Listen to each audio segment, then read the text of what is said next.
In this exercise, we have a sled which is fixed by a rope to a pole, and the sled is sitting on a frictionless ice. Then you give a push to the sled, and the sled starts to rotate around the pole such that it makes 5 complete revolutions per minute.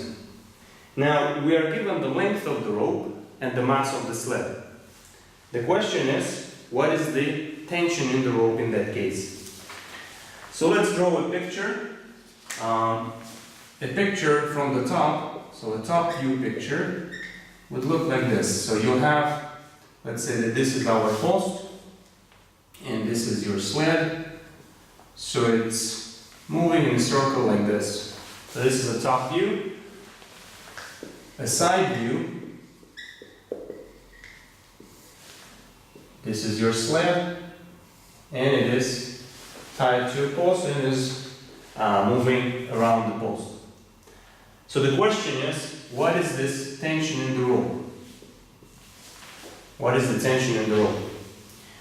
Now, to find that, let's start by drawing a free body diagram for the sled.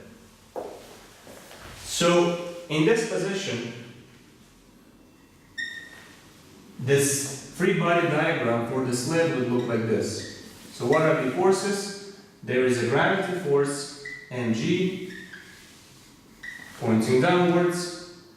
There is a normal force from the surface pointing upwards. And there is a tension force pointing this way.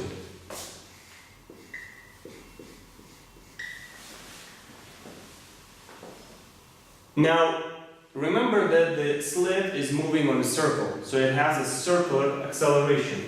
And the acceleration, the centripetal acceleration, is pointing towards the center. Let's call it AC. So this is the centripetal acceleration pointing towards the center. So this is a free body diagram for the sled. Now we can write the Newton's second law.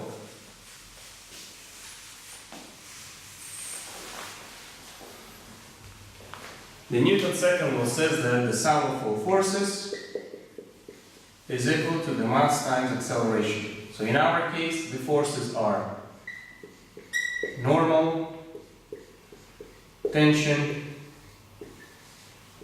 and G equals mass times acceleration, which in our case is centripetal acceleration. So let's now introduce the axis. Let's say that the upwards is a y-axis, this is an x-axis. And let's write this Newton's second law, but for the axis. That is, let's get rid of the vector signs. So in the x direction, normal has no component, mg has no component, t is equal to t, and this is equal to mac. What about the vertical component, y component? So m is pointing upwards, so goes with the plus sign. T has no y component, and g is pointing straight down, so negative y direction, so minus mg. And in the vertical direction, in the y direction, there is no acceleration, so this is equal to 0.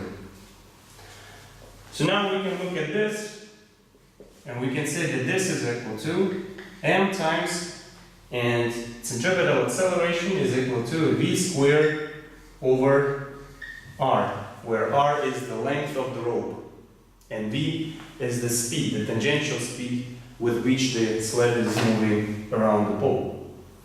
Now, in the question, we are not given the velocity, but we are said that the sled is making 5 complete revolutions in 1 minute. So we can use that information to calculate for v. So we know that RPM, or revolutions per minute, is equal to 5, which means that in 1 minute, the sled will travel a distance equal to 5 times 2 pi r, where 2 pi r is the circumference of a circle. So this is the distance traveled by a sled in 1 minute. And if I then divide it by 1 minute, that is 60 seconds, I will get my velocity v. Now this can be calculated. If you put the numbers in, you get 2.62 meters per second for the velocity of the sled. Now we can use that now to calculate the tension. So this, if you put the numbers in, is equal to 34.3 newtons. So this is the tension in the rope.